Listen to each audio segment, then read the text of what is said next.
And welcome everybody to this week's podcast of the DropZone with your boys, Big Time Tony, that's Jeff, and welcoming back the one and only Owen. Thank you for having me back. Thank you very much. Glad to be back. It's good to have you back. That's debatable. No, I'm kidding.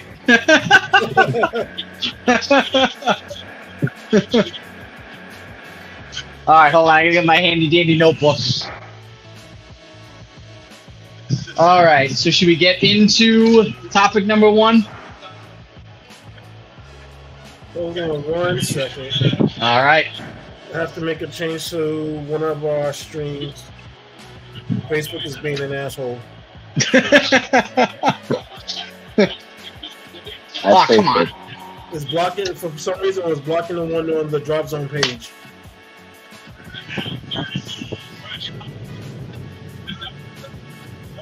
So how you fellas doing today?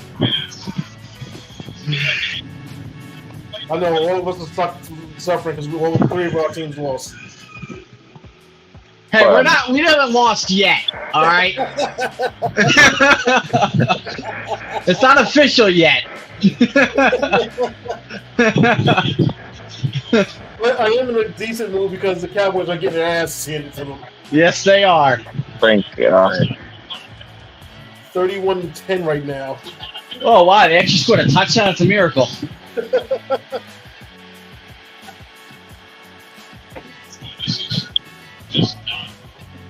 Jeff, how are you today?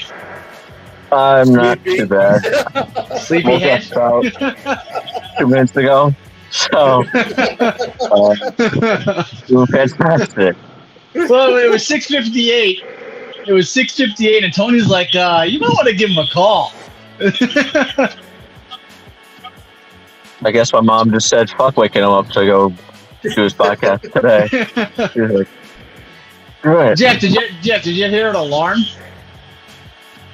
No. No, because my mom is an alarm to wake me up.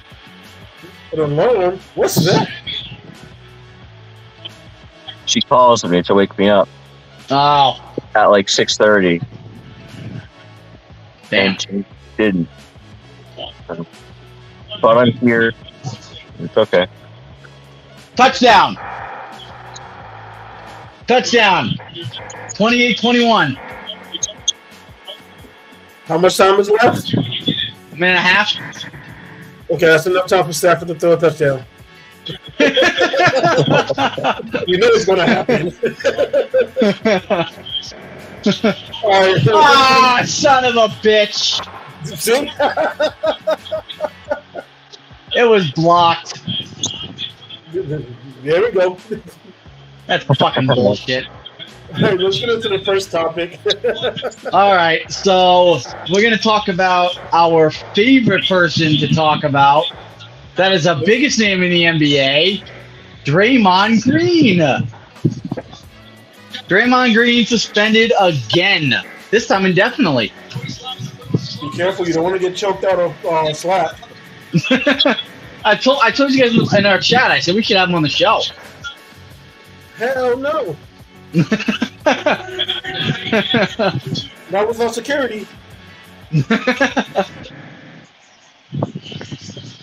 Who wants to go first? Yeah, I was about to say, yeah, who wants to go first? I'll go first. I know Good. you two got more rent than I would do for this one. Because this is this continuous bullshit with him now. I mean, we all know his history. This is the 6th suspension in his career, the 4th in 2023 alone. You think he punched Jordan Poole at the beginning of last season? You think that just, like right now, like he punched his own teammate. Warriors didn't do anything really about him. He said that he was going to get help and seek anything. That didn't work. And now it's just been continuous things over the past year. That's what the NBA said. It was over one recent incidents that he's not learning from.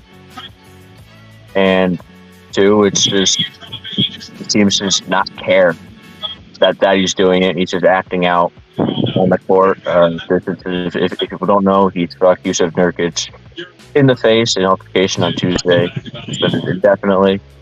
I think they got it right. I don't think he should be on the court until he has a better mind about him. Really. I personally don't think his parents were very nice to him as a child. No, that's a good record.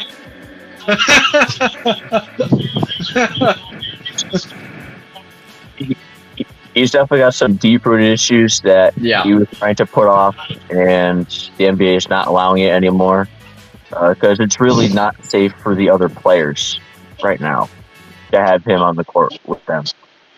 So I do hope him nothing but the best, but it's we talked about him last week on the podcast, Tony, for a bit, and how he has a hot-headed temperament. And once again and again, and I've seen the play about 50 times. Nurkic didn't really pull him too much for him to flail his arms the way that he did. Not really. If you're going to flail your arms, you go up like that, and you don't turn towards the player. He flailed his arms up and turned towards Nurkic, which hit him in the head. But yeah, it's kind of sad that he's kind of ruining his legacy or his career by doing dumb things over and over and over again. I mean, we think that just a few weeks ago, he had that Gobert altercation that he was suspended 5 games for. And he said that he could go learn from it and not do anything else like that. And here we are, just a few weeks later, he's suspended indefinitely. I don't know. Yeah, I mean, Tony, do you want to go next, or it's up to you? Okay. Go ahead. Frankly, that whole altercation between him and Nurkic, the way he hit him and everything, and he said that he didn't mean to hit him that way. A part of me doesn't really want to believe him, given his history. Part of me wants to believe that he did do it on accident, but like I said, 65-70% of me believes that he's just an asshole and that he's just a troublemaker. I mean, I'm just glad that Adam Silver's finally doing something. He was suspended 3 other times, but now this is indefinitely. I think finally Adam Silver said enough. He's got to learn. He's got to learn what he's doing is wrong. He can't do this. Do I think that's going to change anything? Do I really think that's going to make a difference? Absolutely not. I think he's just a hothead, like Jeff said, and I don't think he's going to learn from any of the mistakes. I think he's going to keep doing it until he retires or until his career is ruined. Unfortunately, it sucks because he's a 4-time champion and he's a very good defender. He's put up good numbers throughout his career. He's had a good career overall, stat-wise, but keeping out of trouble, not so much. Punching Poole last year was terrible. I mean, I remember seeing that clip. That was crazy. But the Nurkic incident, I actually watched that game. That was ridiculous. He hit him pretty hard, and Nurkic had absolutely every right to go down the way he did. I don't think that was dramatized at all for TV or for just to get a reaction. I think that was genuine because that looked like it hurt. So when I seen that he was suspended once again, I also posted on Facebook that he's the next Ron Artest. Yeah. Like I said last week when we had Rebirth on, he's basically a combination of Charles Oakley and Dennis Rodman. He has Oakley's, mentality of protecting his teammates, and Rodman's ability to just aggravate people. He's now has gone beyond that. The way he swung his arm back was uncalled for. That's not even a typical basketball move. Even if you're tied up, you don't swing your arms back. So I got a feeling the Warriors are going to probably end up finding a way to try to trade him. Because I think they're sick of him and his antics as it is right now. But once again, this is possibly going to cost him another championship. And it's a shame that they might look to trade him because he's been a Warrior his whole career. Him, Clay, and Steph have all been a Warrior their whole career. And you would like to keep that big three intact their entire careers without any of them being traded. But unfortunately, with his issues, that may change. What? They only can take so much. No. That's what I mean. Exactly. They can only take. They can only take so much. I mean, it's a shame because Steph's never gonna. A little off topic, but Steph's never gonna get. He's never gonna. I don't think he's gonna get traded. I don't think he's gonna leave the Warriors. I think he's gonna retire a Warrior, and I think Clay is too. And unfortunately, that big three will be tarnished because of Draymond's acts. I agree.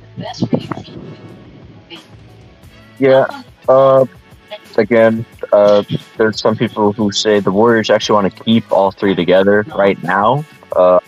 If he does actually show improvement in his personality and his mood and his life, that he can actually not do any of this. You say if he does it again, he ruins it. There's people who say if he does anything like this one more time, he's out of the league forever. Because they've gone through every step that they could possibly go through with him, and that'll be the last resort. We can't have him in the league anymore. This is definitely going to cost them a championship if he keeps doing this shit. They're already with a losing record right now in the NBA, and the West is a deep conference, as we've seen throughout multiple years. And with the play of Klay Thompson not being the greatest this year, but he's finally getting better.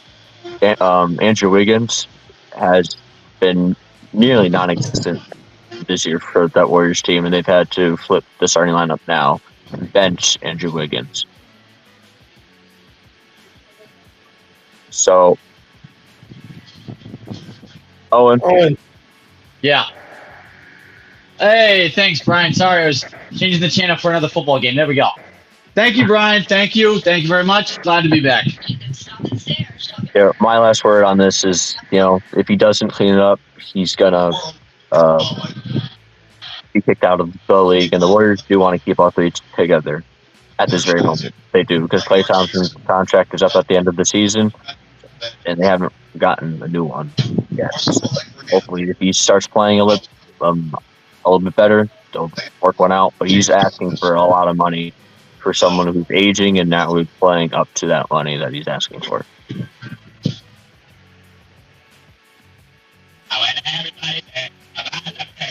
I have nothing else on it. Yeah, I think I've said all I could say. To be honest, like we had in that one episode when I was on the first time when we were talking about Harden, it's pretty much the same constant bickering about a player, except it's Draymond, and it's just a little bit of a different issue. It's the drama in the NBA. It's just the drama and the problems, and it's so annoying. It's so annoying to talk about. It just gets tiring. It's great because it gives us topics to talk about, but it's the same shit every week. But if you guys are ready for the next topic, I could list it. Yeah, I'm ready. Go ahead. All right. Bucks Pacers altercation. I know Jeff said he had something to say about this one. I'm actually really interested to hear what he's got to say about this. So I watched this game. Yeah, Brian, good win for the Niners. I think they won. I didn't see the score, but they fucking should have. They were playing the fucking Cardinals, 45-29. Oh my god. Okay, Pacers Bucks. The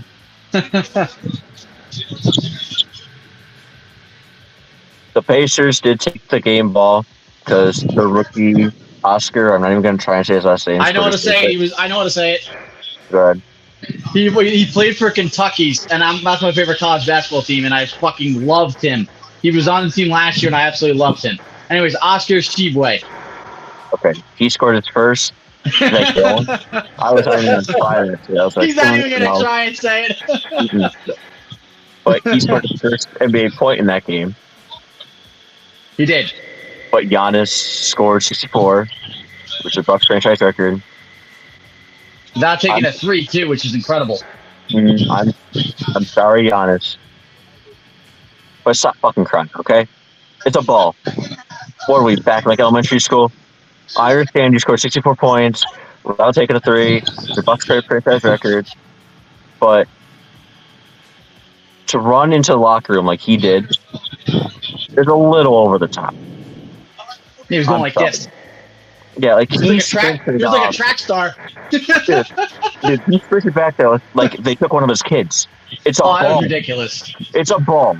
There's 2 or 3 game balls per game. Get the other one. There's no need to sprint back there. Cause a whole thing. Who knows what could have happened back there? All scrum or melee could have happened. He could have gotten injured. One of his teammates could have gotten injured. Anything could have happened back there. I'm sorry, but grow up. It's a game ball. It's okay.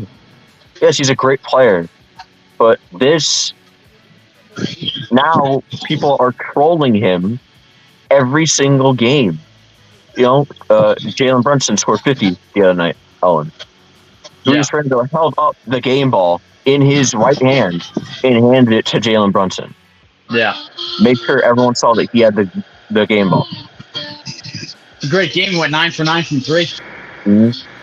Colts, Eric Spoelstra, last night after we beat the Bulls with the Jimmy Butler game winner, he said, yes, we have all 3 game balls. Don't worry about it. We will hand them out after. Everyone is trolling him right now because of how he acted. It's a ball. Get over it. Again, I understand. He scored 64. But don't think about just yourself. If he was that rookie, he'd want that game ball too. That's all I'm going to say. Because it's just ridiculous. I think it's stupid. It didn't need to happen. Just do it behind closed doors, behind where the camera can't see you. Walk over to them. Have one of these staff members go get it. Not you sprint back there. I just think it's not a great look for him. Honestly, that's my opinion on that. Tony, you want to go next? Now, this is y'all segment on this one. Well, I got something to say then, too.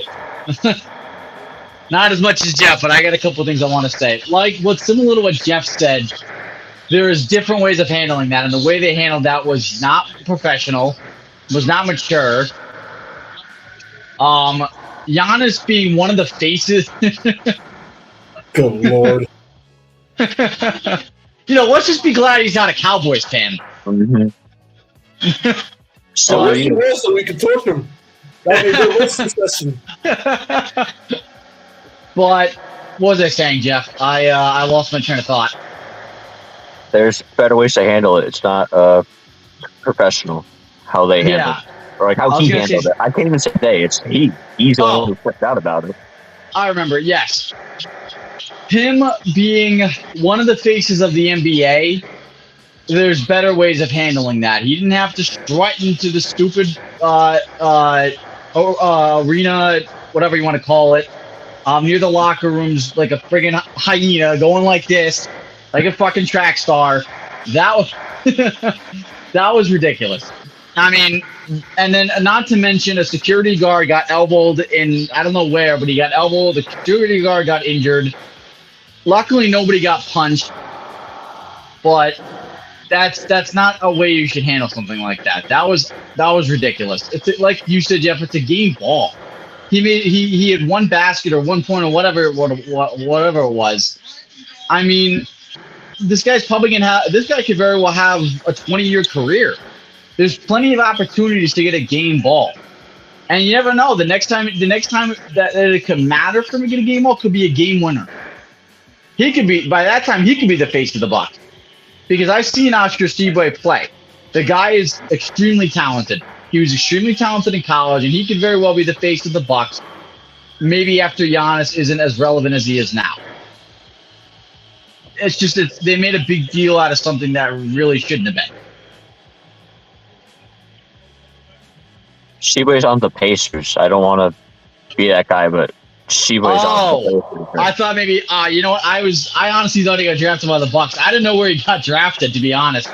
No, but that's why it was such a big deal. That's why he ran into the locker room by the Pacers. Because Giannis won the game ball, but the Pacers took it because Sheboy scored his first NBA point, and that's what they do for every rookie who scores the first NBA point. They get the game ball.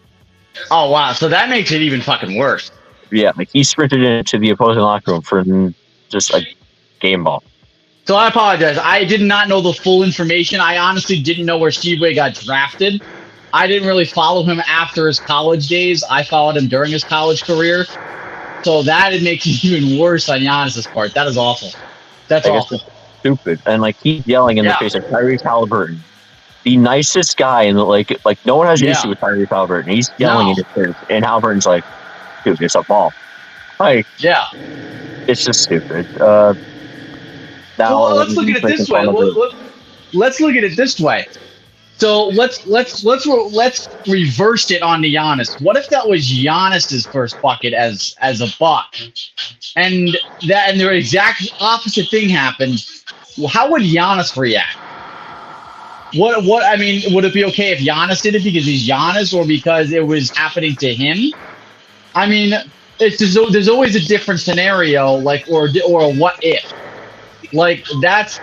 I mean, obviously we'll never be able to like determine how how he would react because he's 7 years, 8 years into the league, or 9 or 10, whatever. But what I'm saying is, what if that had happened to Giannis? What would be the scenario then? Yeah, it's just stupid. Again, like you said, there's other ways to handle it, like a professional. Then he didn't handle it like such. As you're one of the face of the league, you have to handle it yourself as a professional. Not 24/7. You're gonna have your laughter, but this is just stupid to just sprint into that locker room for a ball. All right. Anything else on this matter, or should we move on to topic number 3?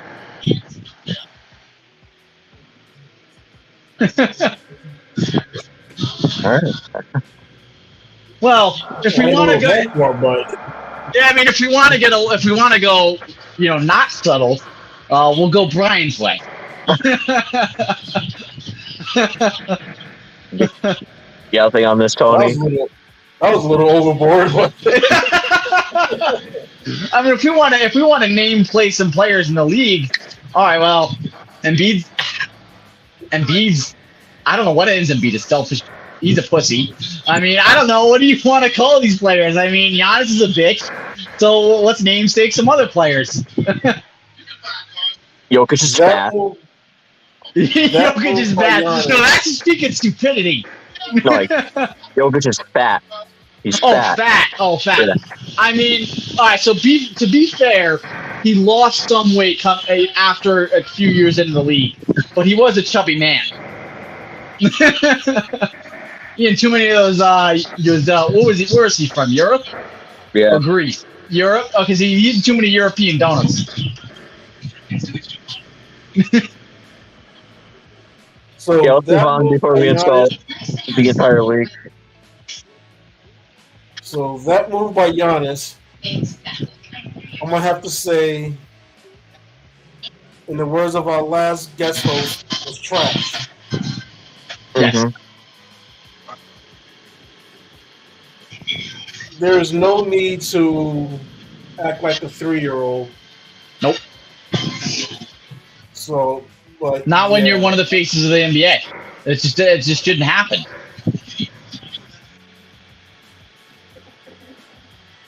And it's the guy's first basket, his first points.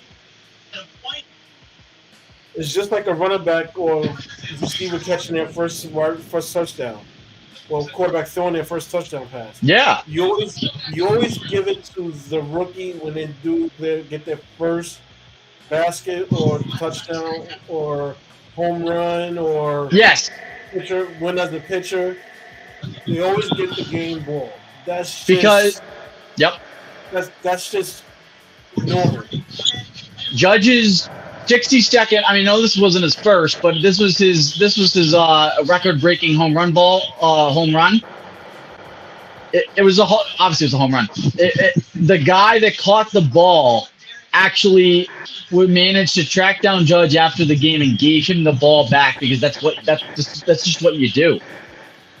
Whether it's your first or whether it's history being made, it's just what you do. Like in this case, what sucked is that it both happened at the same time. Yeah. In the same game. Record breaking and first point. Yeah. Like as Tony said, that was actually a great point. It's actually first anything in the NFL. You get a game ball for your first catch, your first rush, your first pass thrown, and then what Tony said, your first rushing touchdown, passing touchdown, and receiving touchdown. Yeah. So, I mean, again, it's tough because, yes, record breaking and first happened in the same game. But, again, Giannis, you got your game ball when you got your first NBA points. So, yep. Why can't he? What's the difference between him and what's the difference between him and Oscar Tshiebwe? And, again, there's multiple game balls. Yeah. Just get the other one. And then, like, it's a bit selfish for him to say, this game ball didn't feel like the actual game ball. Really, that's just being a dick. That comes down to being a dick. It's being a bitch. Yes, it's being a bitch. Yeah. But no, I think it comes down to being a dick because, like, why? Why do you have to do that to someone that just entered the league, is proud of himself because he got his first basket, he made history? Why? There's no reason for it. Absolutely no reason whatsoever. That's bullshit.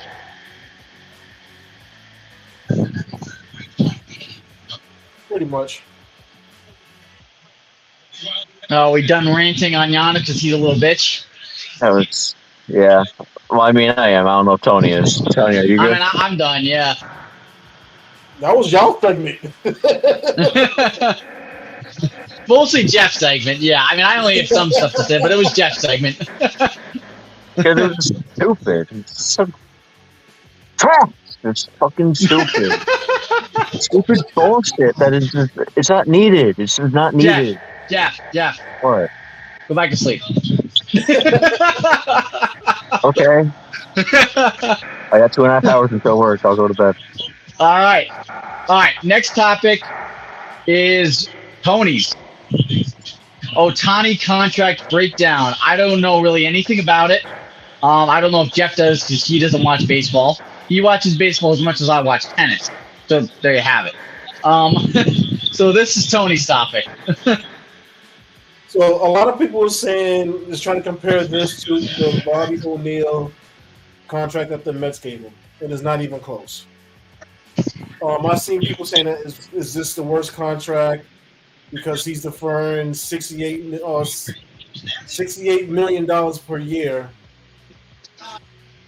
But what they're not realizing is baseball does, whether or not believe it or not, they don't have a salary cap. They do have a luxury tax. So what he's doing is he's deferring $68 million each year, so the team could use that money to get more players. But also, what other people are not realizing was his endorsements. He's going to make more than $70 million a year. So I mean, he's basically just saying, okay, yeah, y'all can pay me $2 million a year just to play baseball. But with all my endorsements, I'm still making over $70 million. Mm-hmm. So it's really not a bad. I mean, it's a smart move on his half because he's helping the team get better by putting money back in the organization for them to use to sign more players and not have to deal with that huge luxury tax. Because if I'm not mistaken, if he would have kept the full $70 million per year, I think the luxury tax would have been something like 90 million each season that they go over it. So yeah, I mean, it's kind of smart on his part. So as compared to what Bobby Bonilla got, that was ridiculous. That was a bad contract. I apologize. I forgot to make my picks for next week, so I'm doing it right now on my TV. Awesome.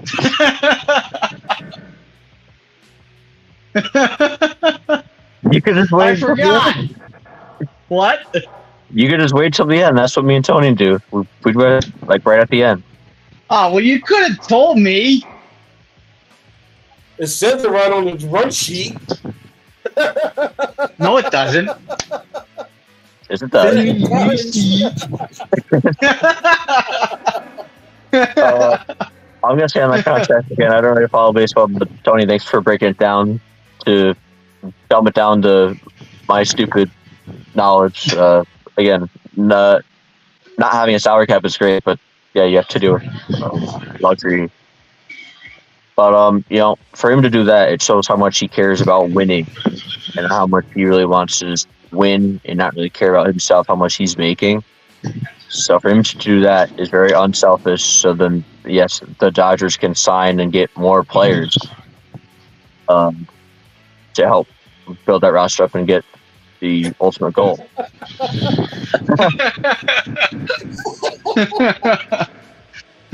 Hey, it's my first episode back. Cut me some slack.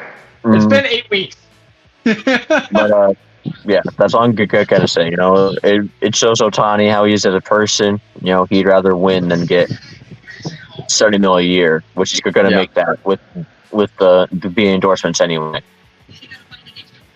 So yeah, I think with his total endorsements, he's looking at like 110 million a year. Jesus Christ. Damn.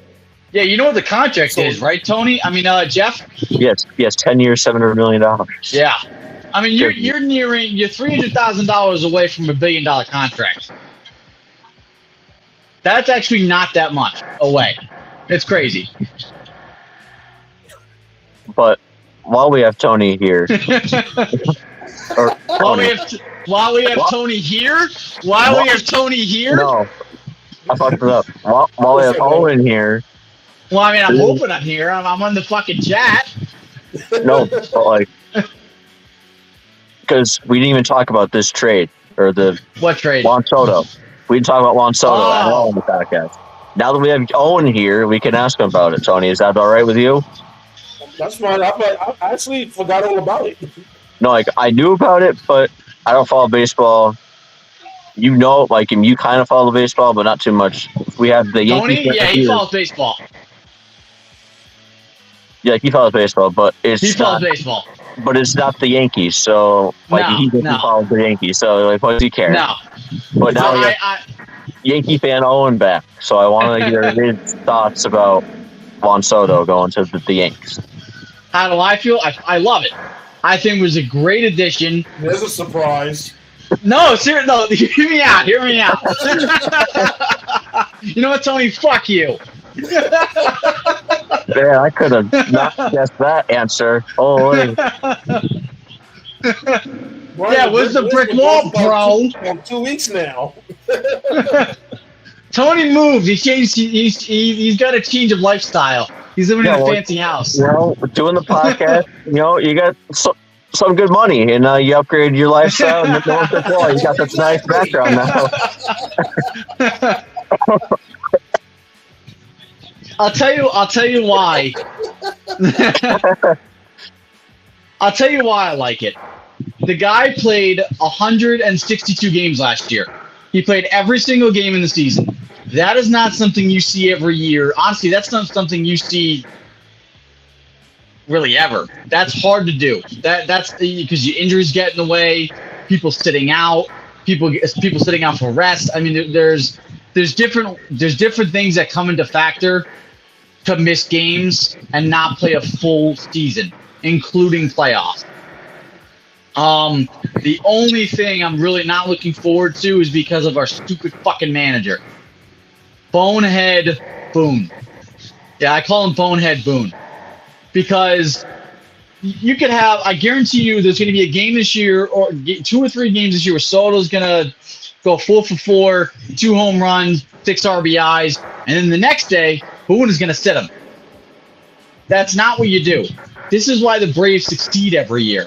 Because you have Acuna, you have Olsen, you have all those guys on the Braves who play almost every single game because their manager doesn't sit their players when they do good the day before. I like it because Soto's really good. He's an RBI packer. He's a home run hitter. He gets hits. He's a great defender. He's a great center fielder. Not center fielder, right fielder. I think he's going to be a great addition to the team. But the problem is not with the player itself, it's with the management.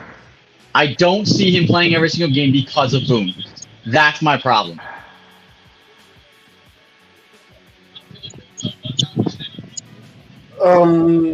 I think the reason they do that is because they go by what's analytics.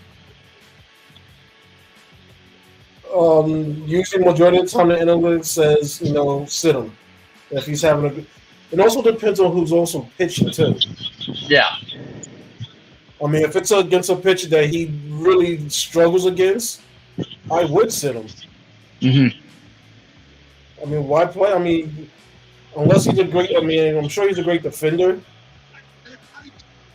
but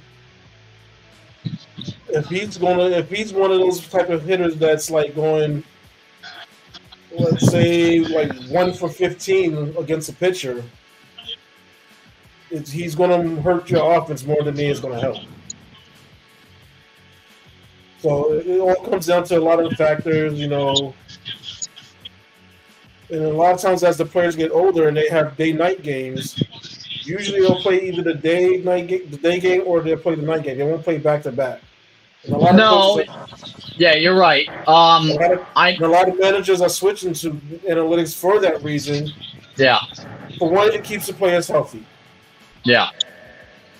2, like I said, if he's a below average hitter against a certain pitcher, why would you put him out there to be a liability on offense? So I mean, I can understand why they do it that way. Me personally, I've never been an analytics guy. I fucking hate it. I think it's the dumbest thing. I can't stand it. All it is a freaking nerdy person that's sitting behind a computer just punching numbers that doesn't make fucking sense. And say, hey, that's what you should do.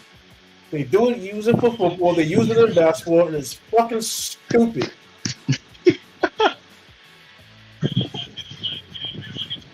So there's actually sorry, Tony, you done or you still going? No, the rant's over. We got a little Tony rant. I love the little Tony rant. I love my. This he loves when I rant a little bit. So there was another. Like when we get him going about a certain person, I'm not going to say his name, but when we get him going about a certain person, that's when he gets really going. But you can go ahead, Owen. So there was another player we actually recently just signed that I really like. Alex Verdugo took him from the Red Sox. Fuck you, Red Sox fans!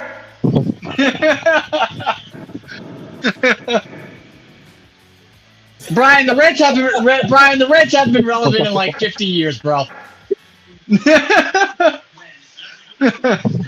No, all seriousness, the Reds actually are on a bad team. They haven't been as bad this last few years. But no, Verdugo is a good signing as well because he's a contact hitter. His career is he's like a 300 hitter. He's a great he's a great left fielder, or I don't know. I think he's center fielder, left fielder. I don't remember. But he's another one of those players that plays a lot of games in the season. He doesn't miss much time. He's not hurt often. And I also like that signing, though, too. They were saying it probably isn't going to be long term. They were thinking it's going to be like one of those 1 year things. And then he was going to be a tenured free agent after this season, which is unfortunate because I do like Verdugo. I always have. I'm hoping that's not the case, and we do end up signing him long term if he's happy. But that is another one I wanted to say something quick about. I did like the Verdugo signing as well. Okay.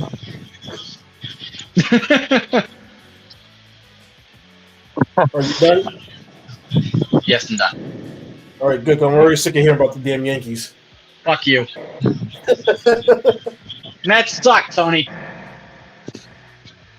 Hey, Hey, what's up? What's going on? what's the next topic? Mets suck. No, I'm kidding. No, it's Pete Alonso's getting traded. No, I'm kidding. Now I'm done. Now I'm done. Chargers fire Stan. Is it Stanley or Staley? Staley. Staley. I put Stanley. Whoops. Chargers fire Staley after beatdown. Yeah, the Raiders whooped their ass. I thought the Raiders was going to put up 70 fucking points. Ooh, they were a touchdown away. I told you, Jeff. I told you not to take the fucking Chargers. I don't know if I did. I took the Raiders. I probably took the Raiders because of Herbert being injured. I thought you said you were still taking the Chargers. I'll check right now. Let's put money on it quick, Tony. $5. Well, he might have said he was still. He might have taken. I think he said he was waiting to see. But yeah, I mean, Did you take the Chargers? He took the Chargers. But I'm still beating y'all this week. That's the thing. I picked them and I still beat y'all. Good for you. It's not the end of the year yet, so fuck off. Yeah, I agree. Steelers should have been fired last year. And you know what? First of all, Jeff, Tony didn't start week 1, so he gets a pass. Like, I'm not saying this year. I'm just saying this week. I'm beating y'all this week. Oh, yeah. What's your record this week? I have 110 points. You guys have 100. Oh, so that means you're 9-2, and me and Tony are each 8-3. Or something like that. Last I checked, I was 8-3 this week. I think I have 11 wins. You guys have 10. We all got the Steelers wrong. I checked that. Yeah, we'll get into that a little bit later. Fucking talk about it. But the Chargers didn't just fire Staley. They fired their GM Tom Telesco, and they just fired their defensive run game coordinator and defensive line coach Jay Rogers. Guys, I gotta run to the back. All right, go ahead. I'll be right back. All right. Everybody should have been fucking fired. Mm-hmm. But they named outside linebackers coach Giff Smith as their interim head coach. It's almost like, who had the mass firings earlier? Who did that early in the year? Wow, I can't think of what team completely just took away their whole. Who did that? Who's that bad that they fired their OC or their head coach? Well, I know your team fired their OC. Yeah, well, that was obvious. Like, I was saying that since the start of the season. Who fired their head coach? I know the Raiders fired their head coach. No, that's Antonio Pierce. Oh my God, who fired their head coach? I'm gonna feel like an idiot. No, I don't remember who fired their head coach. Panthers. Yes, it was the Panthers, and they named their special teams coordinator as the head coach. Thank you. Holy shit, I could not think of the team. But like, it's almost like this. Because it's the Panthers. Mm-hmm. There's a reason why we couldn't think of it. Mm-hmm. Yeah, outside linebackers coach Giff Smith. Don't know what he did in the organization to really get the interim head coaching job. Other than he's the outside linebackers coach. I'm sure that's going to work well for the offense right there. But Yeah, because I think Staley was calling the plays, so I don't know how that helps their offense. And again, we talked about this over the week. Like that defense has stars on it left and right, and they're one of the worst defenses in the league.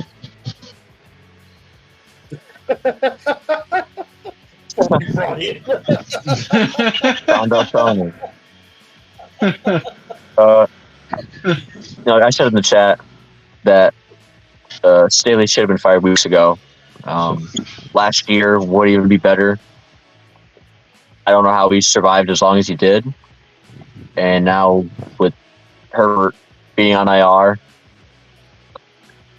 it just shows how bad that team really is without Herbert running the show. So, I mean, these are all reasonable firings. I never really want to see people get fired, but they should have been fired a decent amount of time ago. Not torturing this fan base for this long. Again, I want you to think about this. The Raiders, who struggled all season long, put up almost 70 fucking points. Yeah, and scored 0 the week before.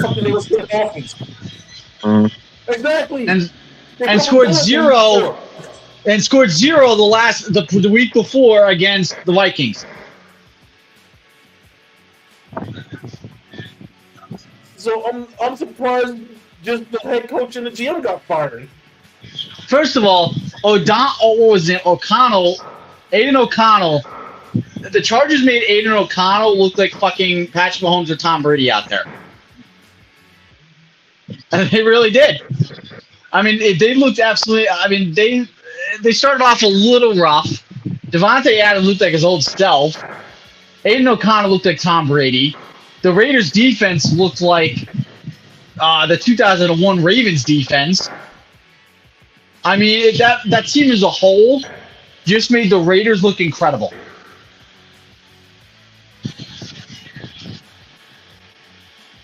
And the Raiders didn't even have Josh Jacobs. He was out. Nope. No Josh Jacobs. That makes it even worse. Like, I was going to add that, like, because they didn't even have Josh Jacobs. Nope. And, like, I can't even make the excuse that the Chargers didn't have Herbert or Keenan Allen. I don't think that, I mean, it helps a bit, but, you know, your defense will give up 63 points. So. Well, no, because here's the thing. That quarterback for the Chargers, I don't know what his first name is, but his last name is Stick. He didn't play actually that bad. It was the Chargers' run game that was awful. It was their defense that was awful. Their run game gave up, 3 fumbles? What? What defense? The Chargers' defense. There is what none. Defense? That's what he's saying. I see what you mean. Yeah, exactly. The Chargers. You mean the first now? The Chargers gave up 3 or 4 fumbles. They gave up 63 points, but Stick himself didn't play that bad.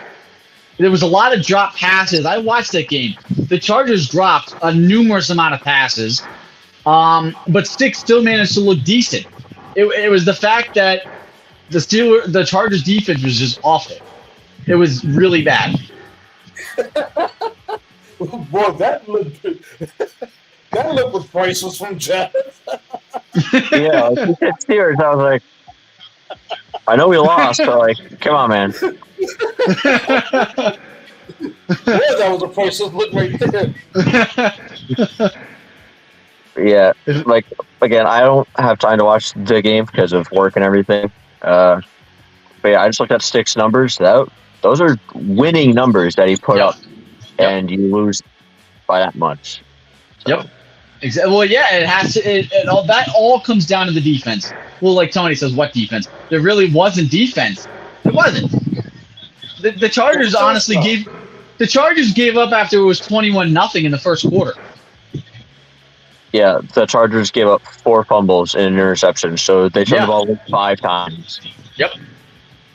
I watched the game. I turned it off after it was, I think it was like 49-3 in the third, and then all of a sudden I checked the score at like friggin' 1 o'clock in the morning, and I looked. It was final score was 63-21. I couldn't believe it.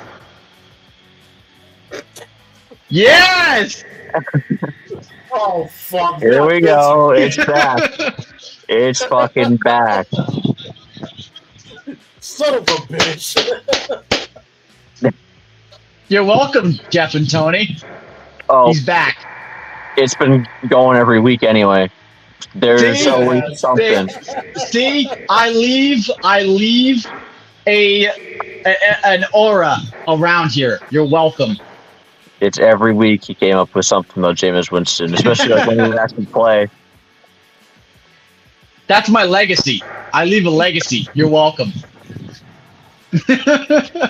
That's all we got on the Chargers. Well, I mean, that's all I got on the Chargers shit show of a Thursday night football game. We should have an episode just talking about Jameis Winston and how great he is. Here's a 30 for 30. I'm good, thanks. Hey, why? Yeah, 30 for 30. I'll pass. No, 31 for 31. If you get my drift. I'll pass. All right, well, can do it Tony, on me your and own. Jeff will do it. What's the next topic? You can do it on your own. I'm not fucking doing it. All right. Okay, so I have a question about the next topic, Tony. Did you typed Commanders to fire River Ron? Did you do that on purpose, or did you mistype? Yep. On purpose? Was it on purpose? Okay, all right. I wrote that down. I was like, I was hoping he wrote that on purpose. All right, topic number 5: Commanders to fire River Ron. That's all you, buddy. This is your topic. It is on me. It is my topic. Thank you. But if Tony put it like that, I think he's got something to say. Good, Tony. Well, no, that's what they call him. River Run. River Run. Well, I know that. All right. Okay. I love it. I love that they're getting rid of him. I think he's got to go. I love it. I love having Eric Bieniemy. I think he was a great addition. But Rivera and his coaching decisions, his methods, it's all garbage. I loved how in the beginning, in the early stages of him coaching with us, he was, aggressive. He was, what was the word I'm looking for? He was, I'm trying to look for the right word. Stupid. Not. Trash. Trash. It was prime time. Trash. Trash. No, he was risky. I liked that about him at first, until everything as far as being risky or stupid blew up in our faces. But I do like that Josh Harris is cleaning house. He opened up some cap space by trading away Montez Sweat and Chase Young. For a bag of chips and a taco salad. No, it's going to open up cap space and it's going to give us more draft picks. I think it was genius. They traded him away for a bag of chips and a cookie. No, I think it was genius because it gives us 2 draft picks in the first round. And they're 2 decently early draft picks. I think it's brilliant. Okay, so it was brilliant. So the brilliant move that they made was to trade Chase Young to the 49ers, which was a stout defense, basically for a bag of Skittles. What happened? I thought it was a cookie and a bag of chips. Make up your fucking mind. That was for Sweat. For Chase Young, they just got a bag of Skittles. Look, do I care that they went to the Niners? Not really. Not really, because we don't have any chance of beating the Niners, ever. So, yeah, you're welcome, Brian. We have no chance of beating the Niners ever. I really don't give a fuck. And they just made it even worse to give a worse of a chance. And actually, Tony Young, Mr. Tony Young, Chase Young was always hurt. I could give a fuck. He was a fucking nuisance. No, watch now that he's in San Fran. Watch he never gets hurt. Tony, you say that now, and he actually never gets hurt. I'm just gonna come over to Michigan. I'm gonna beat the shit out of you. I guarantee you, watch him not get hurt. No, I mean, look, Josh Harris is doing the smart thing. He's cleaning house. I think he's doing the smart thing. That's something that had to be done years ago. I mean, I would have waited to trade them till the end of the season. Why? So, We suck. almost like the run, because so you don't give any other team an advantage. Exactly. That's the only reason. Why is that our problem though? Why does it matter to us if we're out of it completely, out of the playoffs and everything? Why does it affect the Redskins or the Commanders? Why does it affect us? Because you actually could have got more assets for him if you waited to the end of the season. That's true. Instead of trading one for a bag of chips and a cookie, and the other one for a bag of Skittles. I mean, I thought we got pretty good draft picks. I don't remember what the draft picks were. I think it was second and third round. Might have been Jeff, look, I think it might have been first and third or second and third. I don't know what fucking week it was, dude. Tony, what are you drinking? Gatorade. What? Flavored water. Oh. Is it orange flavored? Got a little No, vodka in fucking there? great. What do you think it is, Owen? It's orange color. What the fuck do you think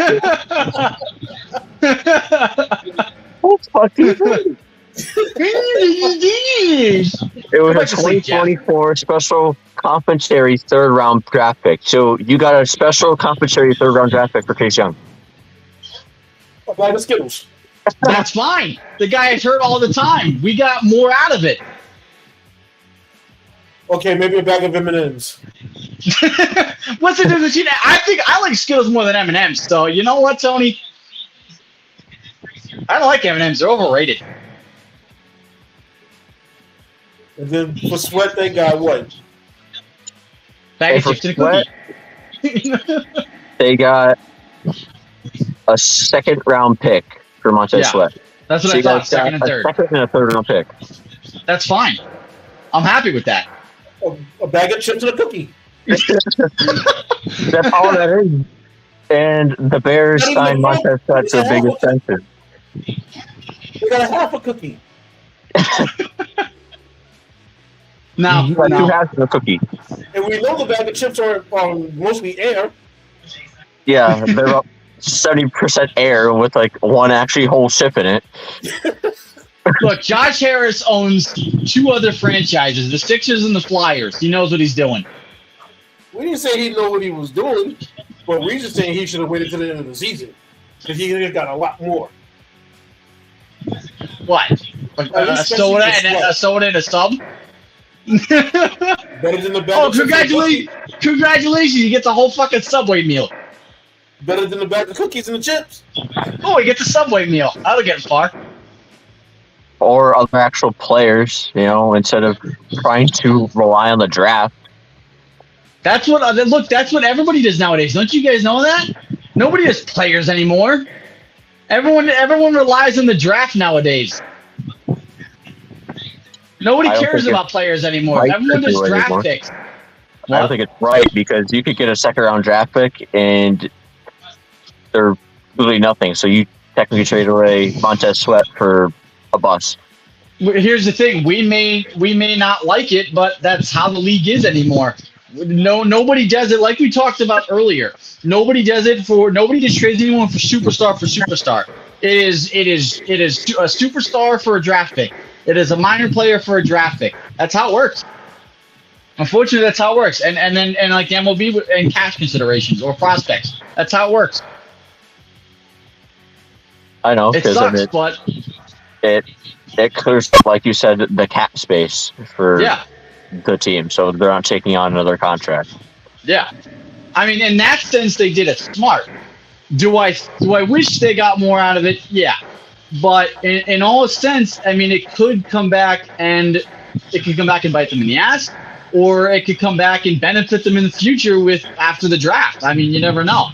It's just the future will tell. And I don't know who's going to come out of the draft this year. I mean, we may end up getting two studs. I mean, I think we're set at the quarterback position. I mean, Howell's going to have some bad games here and there, but I think he's an overall good quarterback. Maybe get a weapon at wide receiver again to help McLaurin out. Tony, I mean, get a better defense or a better O-line, and I think they'll be all right in years to come. I mean, this is not going to happen overnight or in a couple of years. I mean, but I think they'll get better over the years.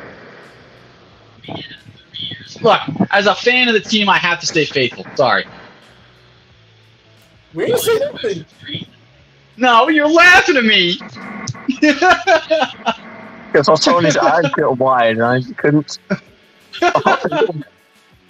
It's like me saying I want Matt Canada back. That's not gonna happen. But no, I do understand the faithfulness in your team. Yeah. Because We Tony don't does it every understand that fucking part. week with the Giants. He does it every week with the Giants. So I know. See, Tony, and you're laughing over there, you prick. Yeah, but I also come to reality too. Well, I was too. I just said it could end up come back bite him in the ass, or it could come back and benefit him in the end. I mean, I'm thinking realistically. It's just we don't know. I'm gonna accept whatever comes. Well, considering they're getting draft picks from the Bears, we all know how well the Bears do with draft picks. Exactly. We could get the next Mahomes. Okay. Come with the frog. But again, like you said, there's new management there with the Commanders. So maybe you guys, yes, could pick some excellent talent in later rounds there. And like you said, Jeff, you got to stay faithful. And like I said, I got to believe in my team and that they will do good eventually. I mean, I've been with them ever since I was a kid. I mean, and I can't not have faith in my team.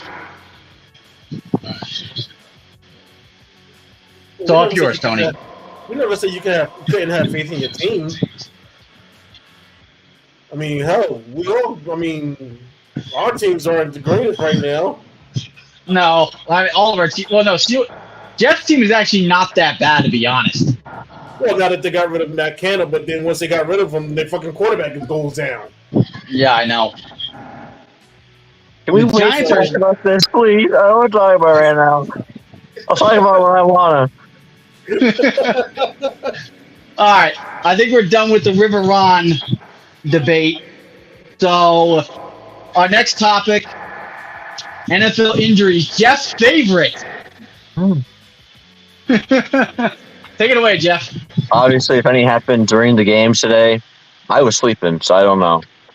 Damn it, Jeff. No, I was going to order a fucking pizza. Right. Got my ass. All right, go ahead. What did you just say? Get off my ass, all right? Not every injury is going to be on here. If there was, we'd be going for another hour if I would listen to all these injuries. That's for damn sure with this season. As I said, Josh Jacobs with the quad injury, he was out Thursday, and Keenan with the heel, he was out on Thursday. Minnesota running back Alexander Madison, he was out on Saturday with the ankle injury. There's some Saturday games, which is weird, but yeah, there were some Saturday games this week. Yeah, they got it. Yeah, they do it. They got it next week too. Usually it's towards the end of the year. They do a couple of Saturday games here and there. Mr. Roger Goodell hater, how do you feel about that? It's to give the college fans at least a little bit of football on Saturdays. Yeah. Well, the college football playoffs start soon. They got the bowl games going right now. Yeah, no one gets to about those too much. Yeah, Roger Goodell's a fucking idiot. Wait for that one. He's your best friend, Tony. He's a fucking moron. Tony could do a better job than him. Tony, tell us how you really feel. I just did. An untrained monkey can do a better job than him. I love poking the bear. I just love it. I love just getting a lot of reaction. Pittsburgh was dealing with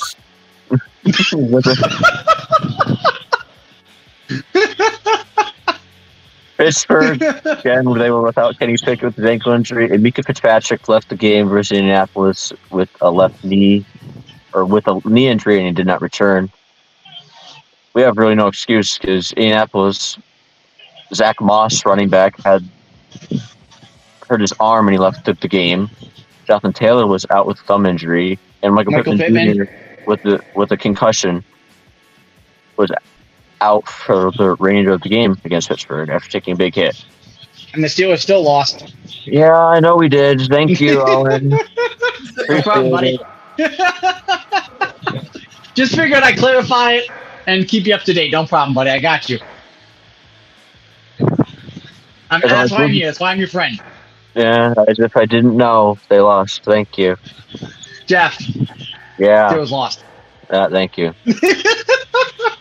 so the Commanders. And Fuck the Giants. Yeah, Tony didn't even say anything. I know. I just wanted to add it. That was mean. Denver's tight end Greg Dulwich with a hamstring injury. He was out versus Detroit. Tight ends defensive tackle Jeffrey Simmons with a knee injury. He was out versus Houston. Houston, 2-star rookies.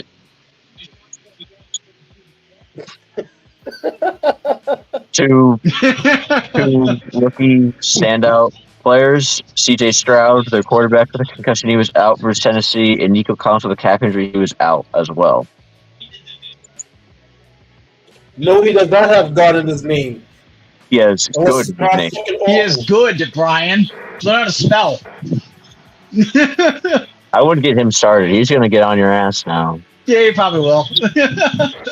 New Orleans, Chris Olave, he was out versus the Giants, and the Giants still couldn't. Yeah, it's Tony's favorite thing to say. I'm sorry, what were you saying, Jeff? Sorry, Jeff. Go ahead.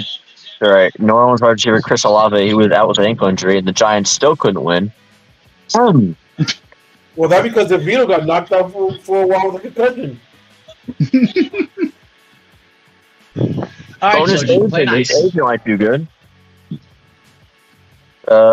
Kansas City nice, running back Isaiah Pacheco with a shoulder injury. He was out versus the Patriots. Rondre Stevenson, their running back for the Patriots, was out with an ankle injury. Miami wide receiver Tyreek Hill, just about a few hours before the game, was out with an ankle injury versus the Jets. Green Bay running back A.J. Dillon with a broken thumb, he was out versus the Bucs. And the wide receiver Christian Watson with a hamstring injury, he was out versus Tampa Bay. Can you guys hear me? Yeah. All right, I had to take my earbuds out. They were dying. I just wanted to make sure the mic everything was working. All right. Tampa Bay cornerback Carlton Davis with a groin injury, he was out versus Green Bay. Carolina Panthers tight end Hayden Hurst was once again out with a concussion, as I talked about last week. Could be career threatening for him. We definitely hope not, but he was ruled out once again with the concussion. Washington running back Brian Robertson Jr. with a hamstring injury, he was out versus the Rams today. He's a bust. I don't give a shit. And Philadelphia cornerback Darius Slay with an injury, he's going to be out Monday versus Seattle. And Jalen Hurts with an illness, he is questionable to play versus Seattle. Yeah, Geno Smith is also questionable. Yeah, well, you know what? If they don't play, well, then my season in Tony's League is fucking goodbye. Because I have both of them. That's my backup, is Geno Smith. I have Jalen Hurts starting. If they don't play, I'm done in your league, Tony. I'm leaving. Championship is on the line, motherfuckers. And that's it. That's my rant too. That's it.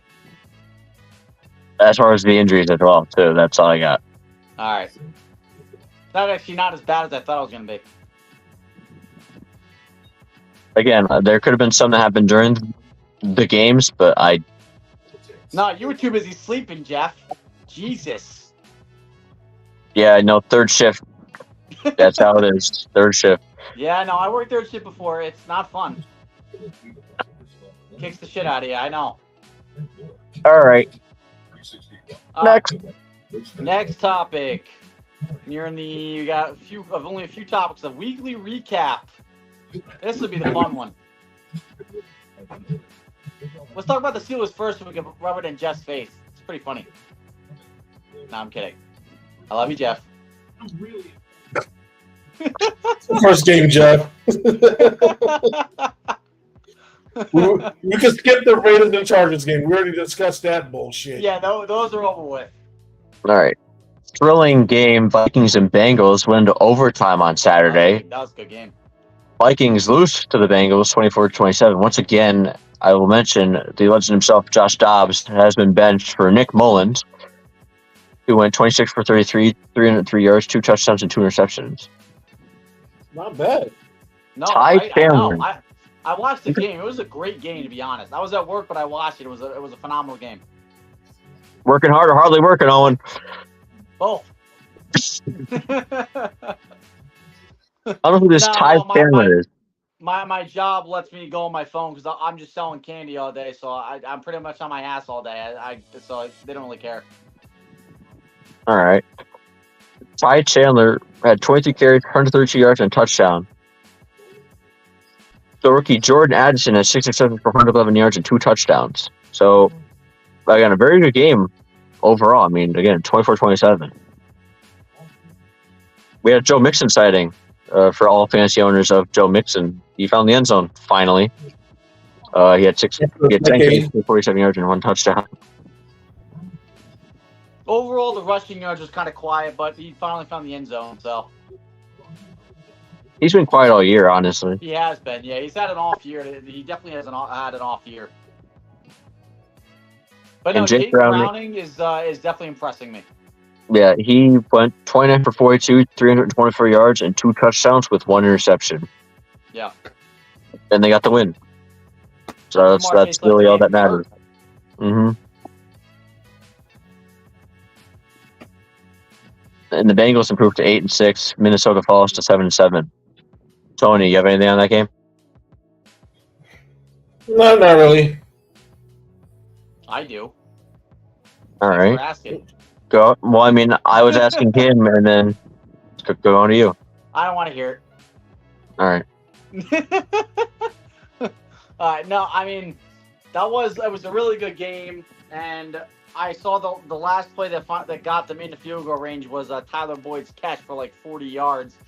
He pretty much ripped his defenders. He ripped his defender a new one. It was an unbelievable play. He freaking smoked him, and it got him like an extra 20 yards after a broken tackle and set up the game-winning field goal in OT. It's a great game. That's all I gotta say. All right, next game, so we can laugh. Steelers lose to the Colts, 13-30.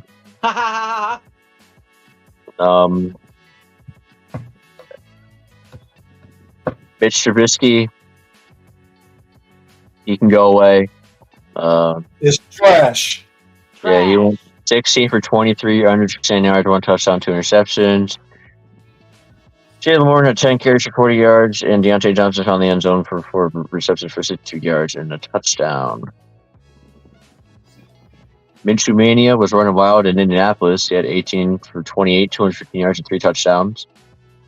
Their third-string running back, Trey Sherman, had 17 carries for 88 yards. Can I move on now? Yeah. Yeah. Oh, Mason Rudolph. There was the Mason Rudolph sighting. He went 2 for 3 for 3 yards. Wait, did they bench Trubisky? I don't know. He probably played just the last series. Oh. Rudolph did. Yeah, that's the one game I don't watch.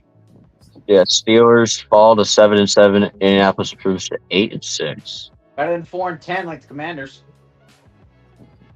Yeah, we're not that bad. Nope. Broncos get their asses whooped on Saturday night, 17-42 by the Detroit Lions. I don't really know what to think of the Lions right now. They have a dud against the Bears last week, and they come out and score 42 points on a defense that has been doing actually pretty good in the Sunday. Saturday in this case. Oh well, you get the point. Mm-hmm. But I mean, it was very impressive. Jared Goff threw 5 touchdowns. Jahmyr Gibbs had 2 touchdowns. Amon St. Brown had a touchdown, and Sam Laporta, he had 3 touchdowns. Yeah, he's got 10 on the year. He's ridiculous. So good. That offense was firing on all cylinders. Russell Wilson went 18 for 30, 223 yards and a touchdown. No one else did much for the Broncos because they couldn't move the ball on offense, really, at all. And there was no turnovers by the Lions. They held on to the ball, and they got the win in a big way at home. against the Denver Broncos. It's crazy to think they got Jahmyr Gibbs, who really is a great running back, and they're still utilizing David Montgomery pretty well. Mhm. He had almost 100 yards. Yeah, that's a new dynamic duo in that backfield, Yes. and we've learned how to use them. Yeah. It's honestly the next best duo since when we had Chubb and Hunt. Mhm. The Browns had a great duo back when they had Chubb and Hunt, and this is equally as good. You guys got anything on that? That's it. Not really. The Broncos fall to 7-7. The Lions improved to 10-4. One of the best teams in the NFC. What's crazy is the Broncos still have a shot at the playoffs. Mm-hmm. I mean, it helps with the run that they went on. Like winning 5 straight. It boosted their playoff hopes, yeah. Mm-hmm. Yeah, I mean, yeah, they were on an incredible run, and it boosted their playoff hopes big time. Tony, I'm sorry, but the next game is the Giants and Saints. Giants lose 6-24 in New Orleans. Saquon played like shit. Sorry, Jeff. You normally say the stats. My bad. Like, you're good. I don't care. Tony reads them off sometimes. I read them off. It doesn't. Oh, all right. It doesn't bother me. Tony, would you like to read off the stats, or you don't want to? Well, most of it was Tommy DeVito, of course, had to leave the game. It was under the concussion protocols until I think it was like halfway through the third quarter. He didn't do too bad. He was 20 for 34 for 177 yards. Tyrod Taylor was 2 for 4 for 13 while he's in the game, while DeVito was being checked out. Oh, okay. My bad. The receiver, I mean, it was more of a passing game than running game for some reason, because Barkley only had 9 carries. Yeah. And I'm guessing that was due to the fact that they was behind after DeVito got hurt. How many rushing yards did Barkley have on his 9 carries? 14. Oof. DeVito had more, 36. How did he do? How did Barkley do on the receiving end though? 2 receptions for 23 yards. So he kind of counteracted what he did in the run game. And I also think having Darren Waller back kind of might have hurt them a little bit. How do you do? Because, well, he had 4 receptions for 40 yards. Oh, damn. But they was doing well while he was hurt. The ball was being spread around a lot more. To me, it seems like that they was trying to get him the ball too much. They kind of threw it looks like to me it felt like they threw everything off. And then, I mean, Derek Carr had an average game, 23 for 28, 218 yards with 3 touchdowns. That ain't bad. Only 5 incompletions. That ain't bad. They kept Kamara in check. 16 carries for 66 yards. I think he had 4 receptions for like 40-some yards, too. Yeah, 5 receptions for 44 yards. Yeah. So he had over 100 yards total. Yeah, I mean, he still actually played pretty well. But he was still kept in check, though. I mean, as far as he was kept in... Honestly, though, I mean, Kamara has... Ever since he came back from his suspension, he's been playing actually pretty damn well since he came back. He hasn't really had many 100 rushing yard games, but he's been maintaining a good rushing attack and a good receiving attack. He's kind of balanced it out the entire year since he's been back. Yeah, but they kept him out of the end zone. That's all that's important. Oh, yeah. Well, he hasn't had much touchdowns this year. I think he's only got like 4.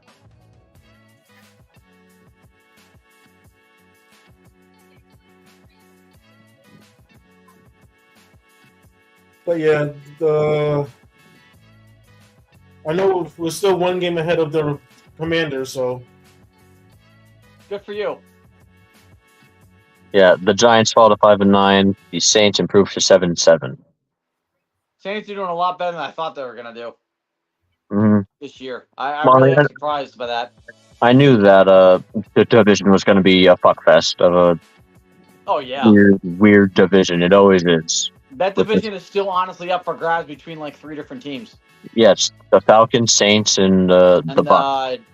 And yeah, because the Panthers are done. They're like 2-12. They actually fucking won this week. Yeah, 7-9. Which that Yeah. game, since Yeah, we they just beat the mentioned it, Falcons. They beat Yeah. the Falcons on a game-winning field goal. Sorry, we're gonna discuss that. My bad. might as well just talk about it now. 7-9. Panthers win. Get their second win of the season. Falcons. What the fuck? Yeah, really. Desmond Ritter only completed 12 passes today. He went 12 for 20, 152 yards, 1 touchdown, 1 interception. But that's like just above 50%. It's like 55%. It's not terrible, but Okay, wait. Time out. my math is really bad, so I could be wrong, Tony. No, that's not what he's saying. Oh, okay. He's ever saying timeout about something else. Oh, okay. There's about to be a rant to come on. Oh, shit. Oh, yes. Yes. All right. Oh, my God. Fumble already. You got to be kidding me. Okay.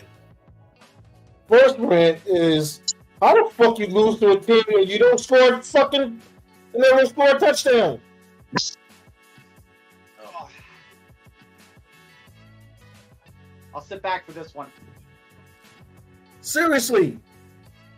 The Panthers didn't even score a touchdown. They kicked 3 field goals.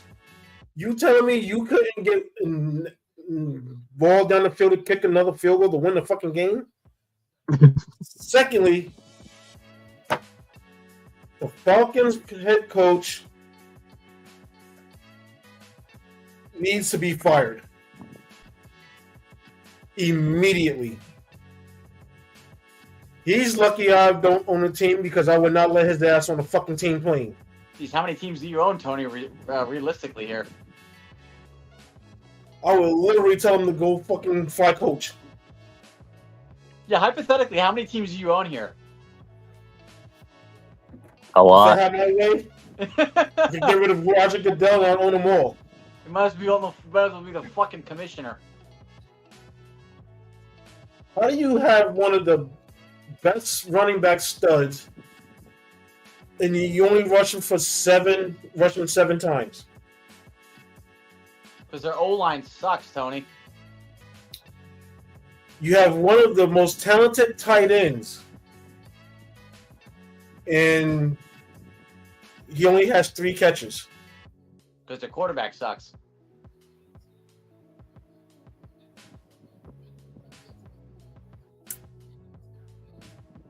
This team is beyond trash. Yep.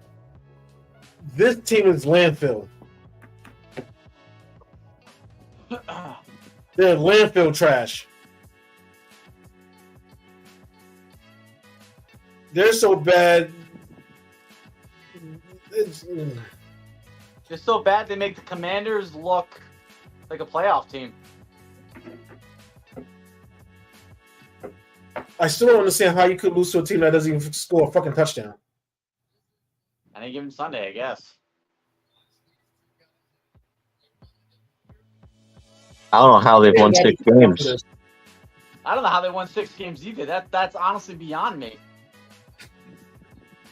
I blame Roger Goodell for this. I'm telling you, if you met Roger Goodell, you'd probably be best friends. I'll put my foot up his ass and turn him into a fucking puppet.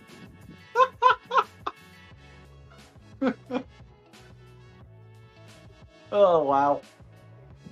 Yes. Jackass. There it is again. Jackass. Jackass. Yes. Jackass. The Falcons fall to 6-8. The Panthers improve to 2-12. Fucking jackass. Yes. Jackass. We're gonna try and get through some of these games pretty quick. The Bears lose to the Browns 17-20. Joe Flacco, the legend of Joe Flacco, going on once again, but he threw 3 interceptions today, along with 2 touchdowns, 374 yards. Yeah, the ending of that game was really crazy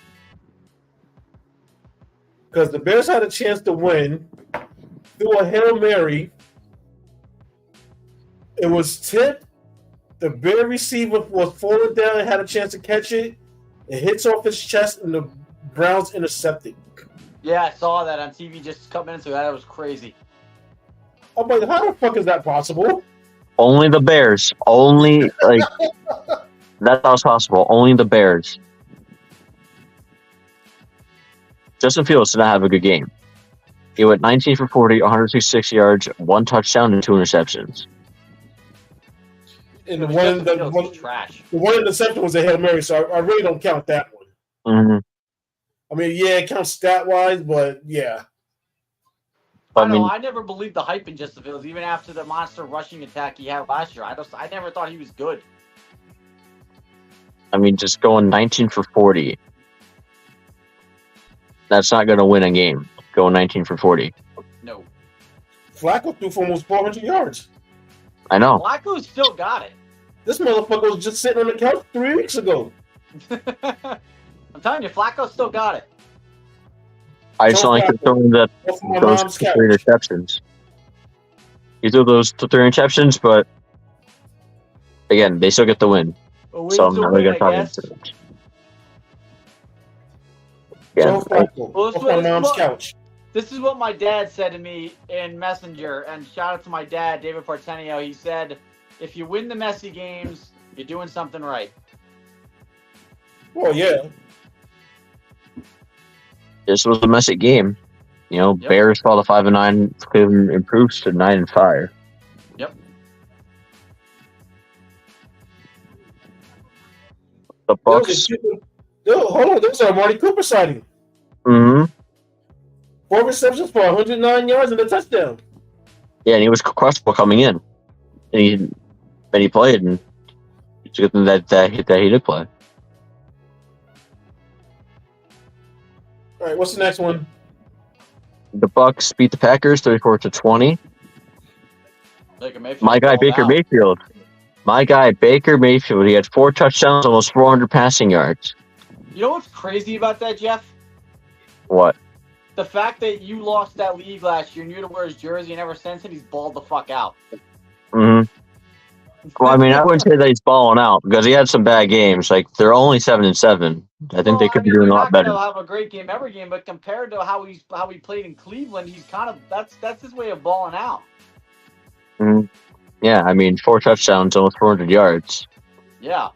It's not like Jordan Love had a bad game. He went 29 for 39, 284 yards, and 2 touchdowns.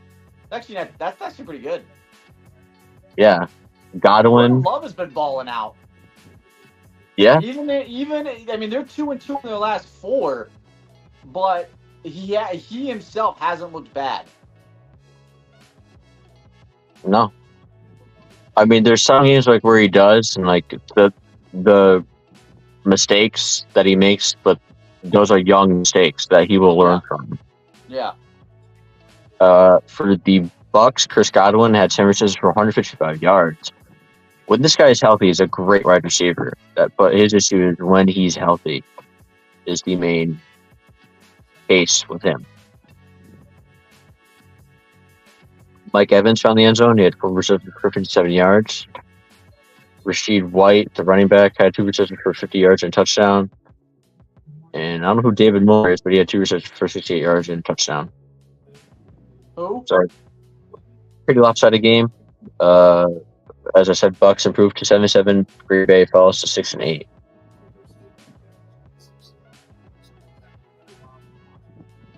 I got nothing to say on it. Now, what's the next one? This we can walk right by. The Jets lose to the Dolphins 30-0. Yes, yep, I'm done. Yeah, that. It's not even worthy to even mention it. But we have to. I'll let you just go right by it. The Chiefs beat the Patriots 27-17. I mean, they should have won, and they did win. Patrick Mahomes. He had all right game. Not a great game, actually. 27 for 37, 305 yards, 2 touchdowns, and 2 receptions. It's not a good game, really. It's not, but, I mean, they're lucky to have won by 10. Rashid Rice had 9 receptions for 91 yards and a touchdown. Yeah, well, the Chiefs are vulnerable this year. They're proven beatable easily. Because the wide receivers fucking keeps dropping the fucking balls. Yeah. Yeah, well, here's the thing, and here's my take on Mahomes and everything. I honestly think Mahomes is still good, no doubt about it, but I think, with having, when he had Hill, he has Kelsey, he had those weapons, it made him look a lot better, and I really think Hill made a bigger impact than Mahomes did on that team. Because look at Hill. Guys approaching 2,000 yards with Tua Tagovailoa. Patrick Mahomes and the Chiefs are 9-5. They're not exactly a contender. Yeah, but last year he didn't have Hill last year, and the offense was a lot better. That's true. This year, I didn't think about that. You got Kadarius Toney, who all of a sudden has Butterfingers. But beyond Butterfingers. What the hell? You don't know how to keep his. You don't know how to keep his toe over the line from being offsides. Like, this dude is literally costing them a lot of games. He cost them the Lions game because he was dropping passes and drop one that turns into a pick six. He cost them this last week game against the Bills because he don't know how to fucking line up on sides. Like, literally, I looked at his stats for today. 2 catches for 5 yards.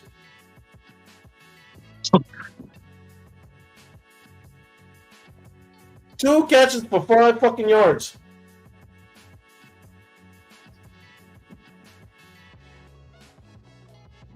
How is that possible? He was better off not playing, honestly. They might have just fit his ass. Fucking cut him. Who's sliding into Taylor Swift's DMs? Don't even mention her. Please don't. I'm over it.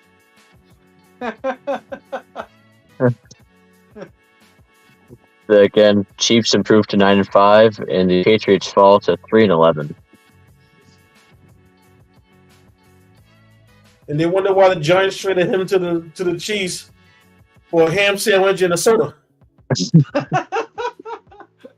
Your fucking analogies are great. Because we knew that's all he was worth. Subway or homemade? Oh, this one was homemade. It wasn't even a Subway sandwich. It wasn't even a Blimpie sandwich or Jersey Mike's or Jersey Mike's. There you go. Or Jimmy John's. This was a homemade sandwich with stale bread. With 2 end pieces. These are 2 end piece stale pieces of bread. Yup. That's a flat sandwich. Mm-hmm. And a flat soda. What kind of soda? Root beer. That's good because I hate root beer. Flat root beer. What do I? I can't stand root beer, man. Neither can I. Yeah, it's disgusting. I don't know how people like it. I think it's disgusting. I don't like Dr. Pepper either. I'm okay with Dr. Pepper. All right, now we're done with that debacle. What was next? Yeah, what was next? The Texans, without CJ Stroud, beat the Titans in overtime, 19-16. Good game. I watched it.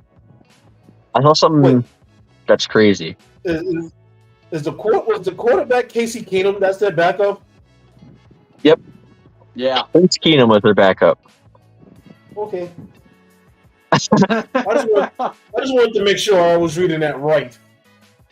Yeah. He didn't have a bad game, though. Yeah, no, he went 22 for 220 yards, 1 touchdown, 1 interception. That's a winning. He had a pretty good game. Mm-hmm. Oh, I got some breaking news. Okay. What? Derrick Henry admits this could be his final season in Tennessee. Wow. I mean, yeah, when Tajay Spears has 9 carries for 30 yards, which is leading the team, I don't know what happened to Derrick Henry, why they're not using him as much, what happened there. But I don't know why it's happening like this for them. He literally had a total of 10 yards, rushing and receiving combined. Wow. He had 9 receptions or 16 carries for 9 yards. That's 0.6 yards a carry. And 4 receptions for 1 yard. I don't know what's happened to him, to this team. There's almost just no excuse for it. He went from being so methodical to honestly one of the biggest jokes of a running back in the league. I can't even fully blame him. I mean, yeah. Because that team is. I was about to say, I won't go that far. Because this team is just a joke. Trash. Tannehill being injured, Will Levis is doing his best. Hopkins and him. The thing for Levis, he's actually not doing a terrible job. Yeah, that's what he's doing his best. Yeah.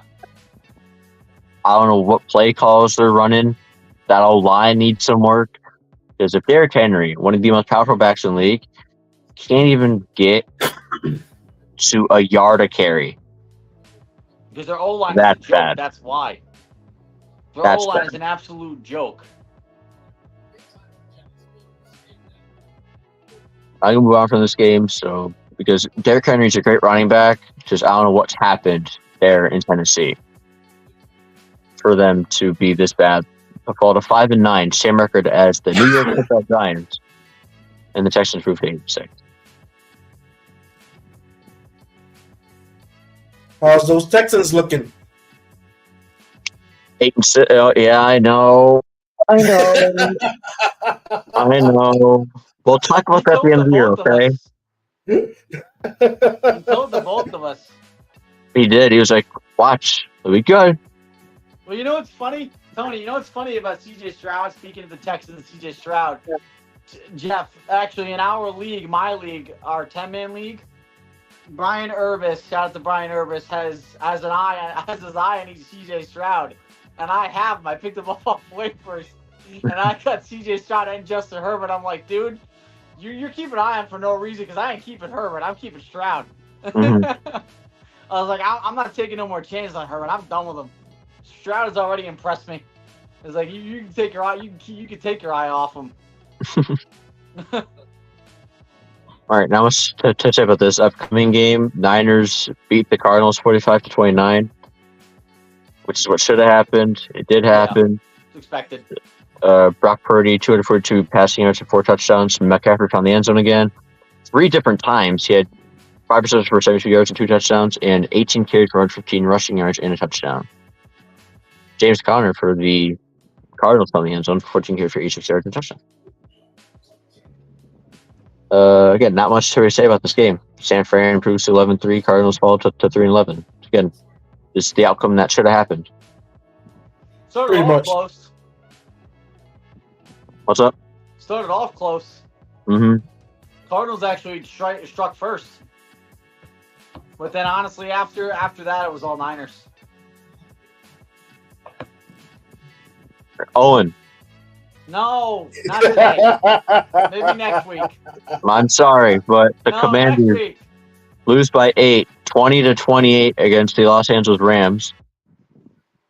There he goes.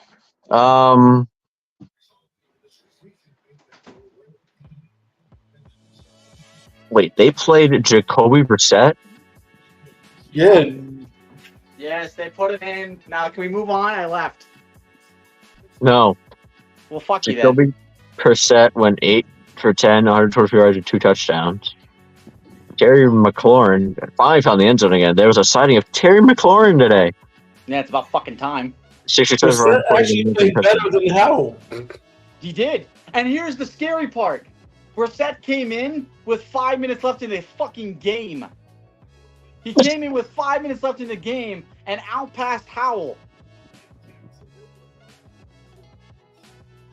I don't know. I'm done. I'm tired of it. I mean, you were just saying that Sam Howell's a good quarterback. He is, and look, like I said, I'm not going to go back on what I said. You know, quarterbacks have bad games here and there. This is only his probably second or third bad game of the year. But he's too inconsistent to me. What? He's too inconsistent to me. I mean, he's got 5 or 6 300-yard games this year. The defense doesn't help. No, the defense is awful. Because when you're giving up almost 30 points a game, like we talked about this a few weeks ago. Yeah, we did. Because your defense is giving up like almost the league's worst, like almost 30 points a game. It's not just the defense. It's the fact it's our O-line, and it's the fact that when Howell's in the pocket, he holds onto the ball way too long. The guy's hanging in the pocket for like a good 7 to 10 seconds, and then the pocket collapses and he gets sacked. He's been sacked 59 times this year. That is awful. You know what the cause of that? That means your receivers can't get separation. Yeah, but you also, though, if you're going to hold on to the ball that long, you don't see anybody open, throw the ball away.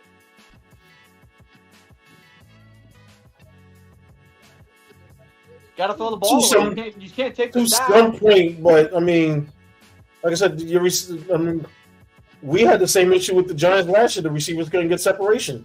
Yeah. And now that we've gotten some that can get separation, I mean, now that they're setting Daniel Jones, because honestly, I keep saying Daniel Jones is a shitty-ass quarterback. I mean, he's really not that good, no. With Tyrod Taylor and Danny DeVito, the offense looks more fluid. I mean, from what I saw in Brissett today, here's the thing. Brissett, before Howell got benched, Terry was very quiet. Since Brissett came in, he got 4 more receptions and a touchdown. The offense did look more put together with Brissett on that field. I do have to say that. They looked like you said with your team, Tony, more fluid. They had better chemistry, and I think with having Howell's young, Brissett's a veteran, and I think Brissett, I mean, I'm not saying Brissett is like fucking amazing and all that, but he's got more experience than Howell does. So I think the offense is, of course, is going to function better because of the experience he has over Howell. But you also got to look at it this way too. You also got to look at the defense you're playing. Yeah, Brissett's more mobile. So with Howell, I mean, I understand he is mobile to some point. No, Tony, I gotta say, I think Howell's more mobile than Brissett. I've seen Howell mobilize himself this year. He's more mobile. Howell's very mobile. That guy's running out of the pocket a lot. But no, what I'm saying is because of Brissett's experience. Oh yeah. He knows when to get out of the pocket. He does. Howell yeah. is still learning that. Well, yeah, and exactly. with the receivers not getting separation, that's not helping him. Yeah. It makes it harder. So his thinking is, I need to hold the ball so they can get open. Yeah. And with the offense Eric Benny runs, he runs those offense where the plays it takes him for long routes. So yeah, he needs to get the route shortened. With Howell, I think they need to move to like a West Coast offense. Yeah. 3 steps, get the ball out your hand. See, that's the thing. Like, Howell, it might take him the full year to learn it, but you would think it wouldn't. it wouldn't come to the point where he's been sacked 59 times. You think he'd learn once in a while, or have a game where he doesn't get sacked so many times. There's been 3 games this year where he was sacked 6+ times. That is awful. It's a learning curve for him. Because remember, that's a brand new offense for him, too. Yeah. Okay, are we done? Yes, we can Good. be done with it. Thank you. And I'll say that it was probably easier for Jacoby to play because, I mean, you said that he came in, with 5 minutes left in the game? About 5 minutes, yeah, literally. So the defense was more laid back. Yeah. And they weren't really up on the line. They were just kind of back in coverage. So it was more like a zone coverage kind of probably, to where there was more open spaces to throw the ball. Well, I don't know exactly that because from what I was seeing, they were still tensed up because that game was still close and we were driving. Because as soon as we scored that last touchdown, it was a 1-score game. Mm. I mean, we were only down 14 with still 5 minutes to go. Yeah, sorry, Owen, but your Commanders fall to 4-10. Yeah, whatever. Move on. Los Angeles improves to 7-7. And the game everyone's happy about. The Cowboys lose to the Buffalo Bills 10-31. Bills Mafia. We them boys. They got Dak their asses Prescott. whooped. I love these numbers by Dak. 21 for 34 for 134 yards and an interception. Wow. You did terrible. How about them Cowboys? That's right, baby. Oh, we'll be hearing that from Stephen A. tomorrow, Jeff. Oh, yeah, we will. Cook basically owned the Dallas Cowboys. Mm-hmm. Because Nice, Josh yeah. Allen didn't do shit. 7 for 15 for 94 yards. Yeah, No touchdown. it was the run game. Cook had 25 rushes for 179 yards and a touchdown. 2 receptions for 42 yards and a touchdown. Okay, Josh Allen had a rushing touchdown. Good. Thank God. So did Murray. Yeah, Latavius Murray got a touchdown too. But I have Josh Allen in a league that I need to win in. So for him to only do that, I was like nervous, but he got 2 touchdowns, so I'll definitely take that. And in the tonight game, the Ravens and Jaguars. The Ravens are up by 3, but the Jaguars are threatening to score. Yeah, I'm watching the game now. It's 4th down for the Jags. Jags about to tie it. Cowboys fall to 10-4. Bills improve to 8-6. And then tomorrow's slugfest is the Eagles and Seahawks. All right. Anything else to say, or should we move on to the last topic? Last topic. All right, hold on. Field goal up and good. Tie game. No good. What? It was No looking good too. What? I Hit off the goalpost. Oh shit! Yeah, I stopped looking after it was kind of like trending towards going in, and then that's when I stopped looking. I assumed it was good. Bad judgment call. Oh, wow! It just curved. Damn. All right, last topic: pick 'em picks. Well, first the recap. Oh yeah. I didn't write down my recap because Tony could just pull it up, so I didn't write it down. Well, Jeff usually reads them all because Jeff has them all. Yeah, I have in front of me. All right. So you got it. Okay, cool. Yeah, I didn't write them down. Very good. I know you guys handle that. As I said earlier, I was a dumbass and picked the Chargers. Yeah, I clearly got that one wrong. You guys picked the Raiders both, so you guys got that one right. We all picked the Bengals in this game. That was an easy game. As we said, we all picked the Steelers against the Colts. We got that one wrong. We all picked the Lions in this game. We got that one right. We all picked the Atlanta Falcons in this game. They should have won, did win. Unfortunate for us.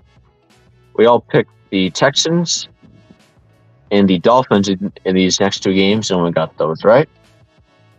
And we also all picked up the Browns against the Bears. And you guys picked the Packers. I picked the Tampa Bay Buccaneers, my guy Baker Mayfield. I suck with my guy Baker Mayfield. I got that one right. You guys got that one wrong. Yeah, I should have went with your guy. I was thinking about it, but... So that was the one pick you have over us, Jeff. Tony, yeah. He went with his Giants. I did? No, Tony didn't. Oh, okay. Me and you went with the Saints. We got that one right. Yeah. We all picked the Chiefs, Rams, and the Niners in the next three games. We got those right. I picked Cowboys. Yep, me and Tony picked the Bills, and you, Odagon, picked the Cowboys.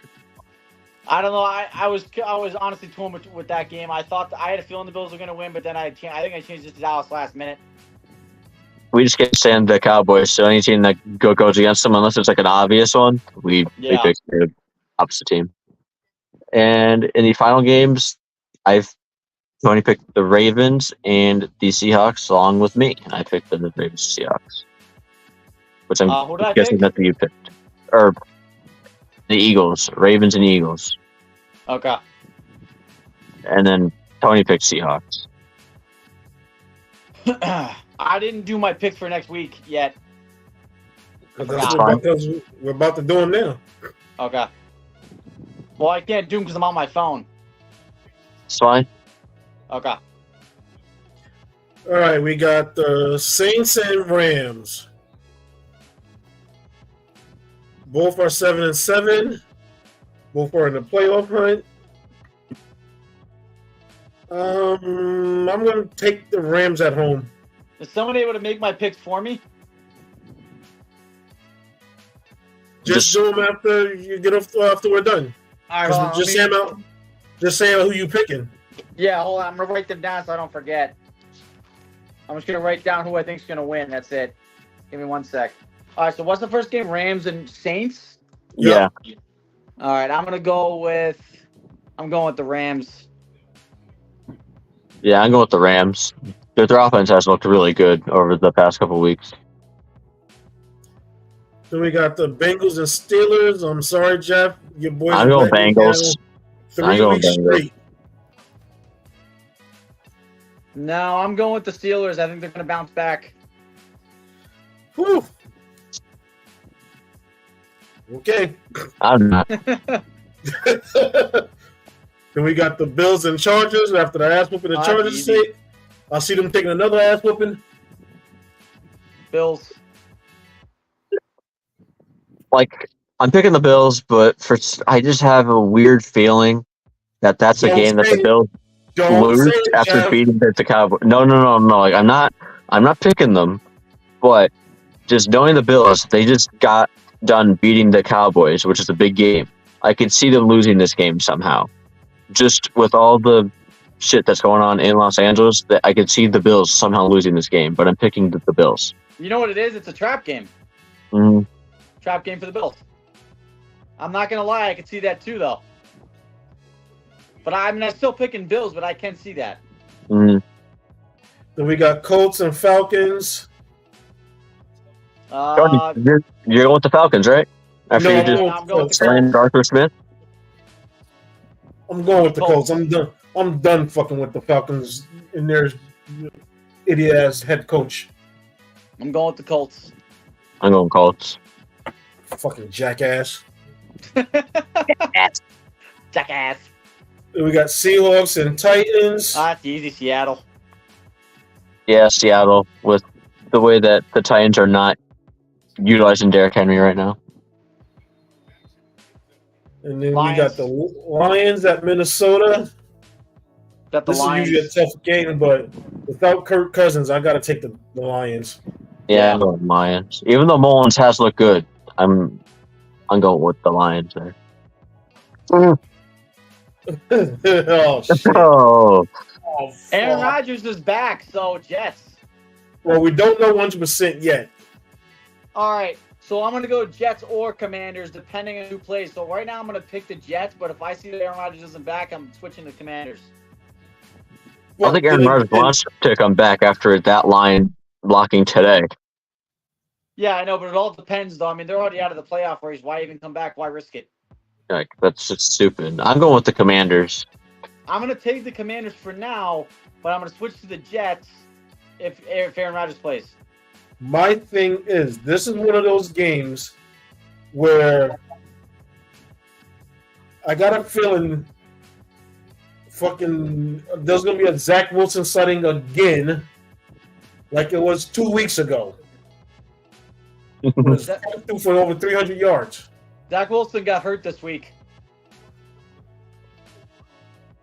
Yeah, but he's saying that there's going to be like Zach Wilson did good a few weeks ago, and he could see like this being another game like that because your defense is that bad. Well, no, I'm saying is he got hurt this week, so there's a chance he may not even play. I'm taking the Jets. I just got that feeling. Panthers at Green Bay. Well, Packers. Green Bay at the Panthers. Packers. Yeah, okay. Packers. Look, fuckers ain't getting that lucky 2 weeks in a row. Cleveland at Houston. Now.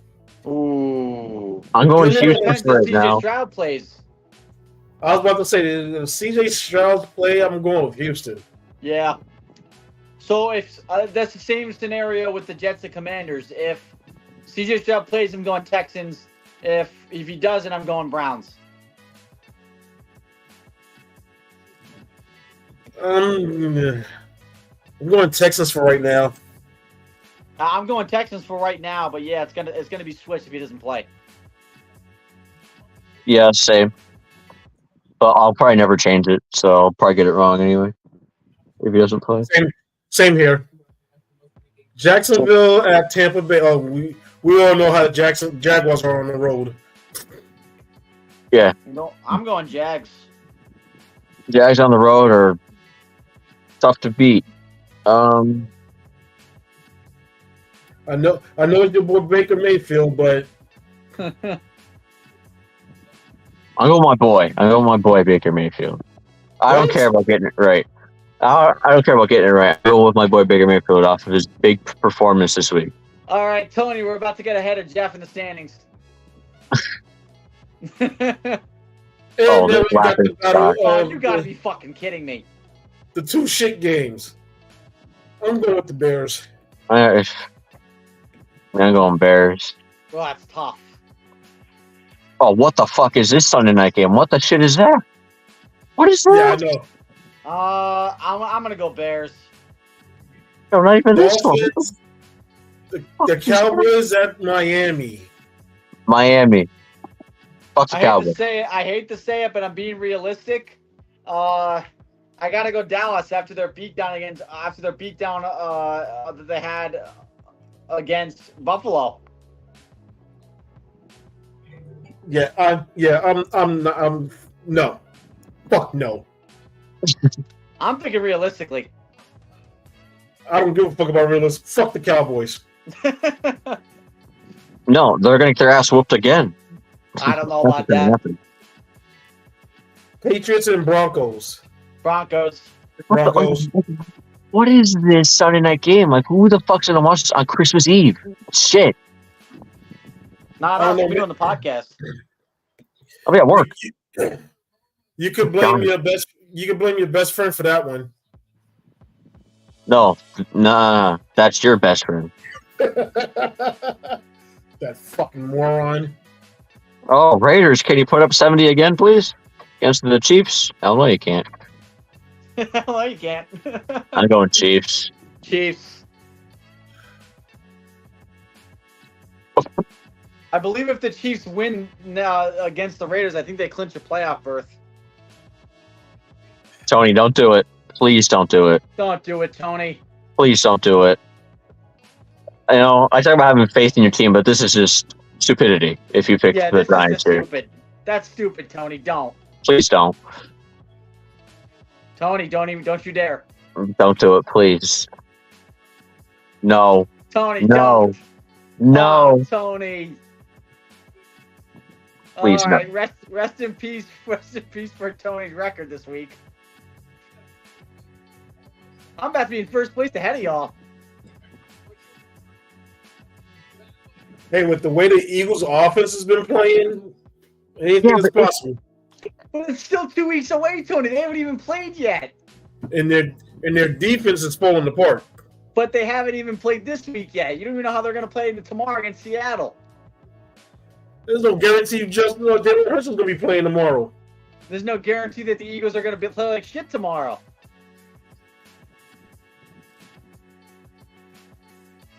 Ooh, this is a good one. Ravens at 49ers.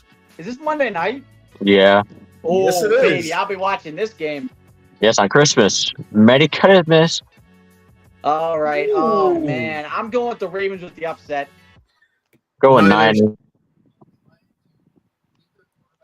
I'm going Ravens upset. There we go. Owen's upset pick of the week. My upset pick of the week, baby. Ravens. Total points will be scored between Ravens and 49ers. Holy. This is going to be a 100? No, I'm thinking defense game. It's going to be the exact opposite of what we think. It's going to be defense. I'm going 60. I'm going 43. Going 68. You guys are high. You jackass. You guys are fucking high. Yeah, trust me. That 49ers offense, I got a feeling is going to smoke the fucking Ravens defense. I'm telling you. Defense game, baby. Defensive game. Damn, the Ravens missed a field goal. I mean, the Jaguars missed. Sorry, the Jaguars missed again. That's because they're at home. Yeah, I feel like shit at home. Rats. All right, so that's the end of the podcast.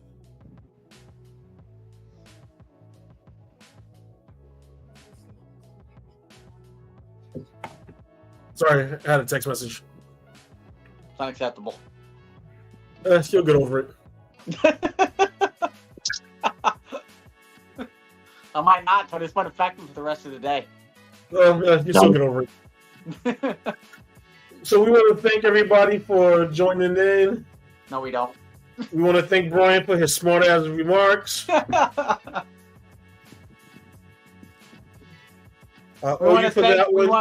want to thank Tony for his airhead picks on taking the Giants over the Eagles next week. So thank you, Tony, for that win for us. Don't be surprised. I'm not going to be surprised because the Eagles are going to win.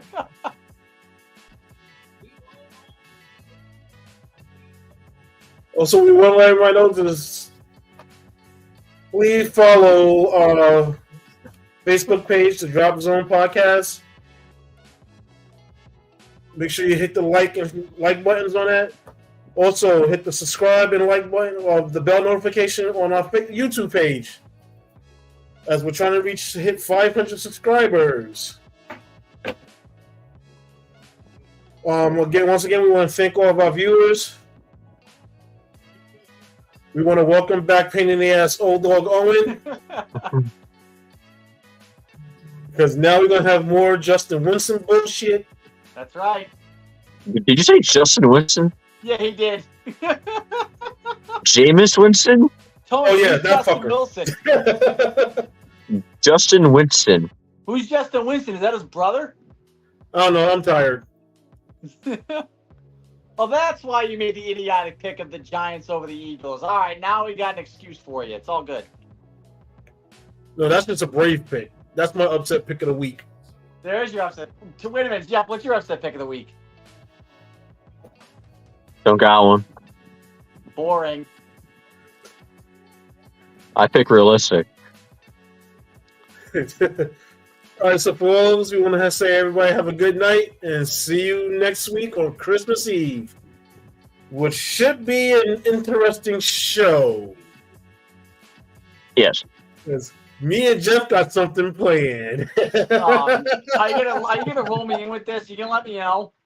Nope. What the fuck? Well, that's bullshit. Maybe I don't want to show. Tony, text me. I don't even remember the plan. I'm tired too. All right, I'll let you know. Okay, thank you. Maybe I won't show. Okay. All right, that's okay. We did it 8 weeks without you. All right, good night, everybody. Good night.